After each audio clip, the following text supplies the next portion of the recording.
जरा विचार करो हम कहां जा रहे हैं। जो बहन बेटियां जिस देश के अंदर सुरक्षित नहीं रहेंगी, आप अपनी उन्नति कहते रहिएगा, वह देश कभी आगे नहीं जाएगा। जिस देश में माँ का अपमान होगा, जिस देश में आपकी बहन बेटी का अपमान होगा, और अपमान करने वाले कौन हैं? हमारे अपने घरों से निकलने वाले बच्चे हैं। ये कब आएंगे, ये कब बनेंगे? जब आप इनको विचार दोगे, जब आप इनको संस्कार दोगे। और वह संस्कारों की प्रक्रिया यदि किसी ने समझाई तो किसने समझाई?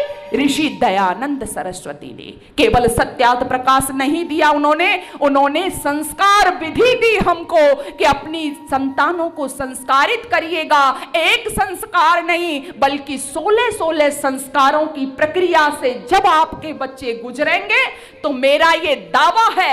आप कहते हो ना कि जी राम नहीं आ सकते, कृष्ण नहीं आ सकते, अब नहीं। बहुत से लोग तो इतने निराश हो जाते, ना अब नहीं, हो ही नहीं सकता। क्यों नहीं आएंगे? आपने कोशिश की कभी?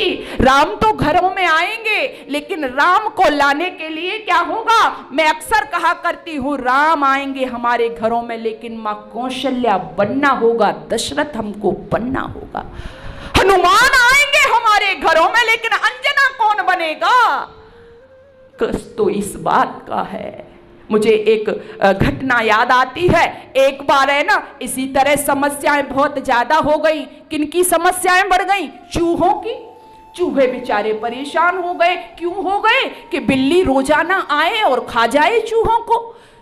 अब चूहे परेशान हुए कि भाई कोई समाधान तो निकालना चाहिए। कैसा समाधान? तो जब मीटिंग हुई, गोष्ठी हुई, तो चूहों ने मिलकर के एक बात सोची। कहा कि समाधान मिल गया। कि क्या समाधान मिल गया? तो कहा कि एक विचार हमारे मन में आता है, यदि हम अपनी रक्षा चाहते हैं तो बिल्ली के गले में घंटी बांध दी जाए। सबने तालियां बजा दी। बहुत अच्छा सुझाव, बहुत अच्छा प्रस्ताव। लेकिन एक कोने में एक बूढ़ा चूहा बैठा हुआ था। उसने भी सुना। जब तालियां बज गईं तो उसने खड़े होकर के कहा कि सुझाव तो तुम्हारा अच्छा है, लेकिन मैं तुमसे ये पूछना चाहता हूं कि बिल्ली के गले में घंटी बांधेगा कौन? बस सभा में सन्नाटा छा गया। यही बात मैं आपसे पूछना चाहती हूँ। समस्याएं बहुत हैं हमारे सामने, समाधान भी हम देते हैं, लेकिन उनको फॉलो कौन करवाएगा? इसलिए आइए, ऋषि दयानंद ने जो संस्कार विधि दी, हम अपने बच्चों का निर्माण उसके अनुसार करें। मैं ये कह रही हूं, क्या किया है आर्य समाज ने?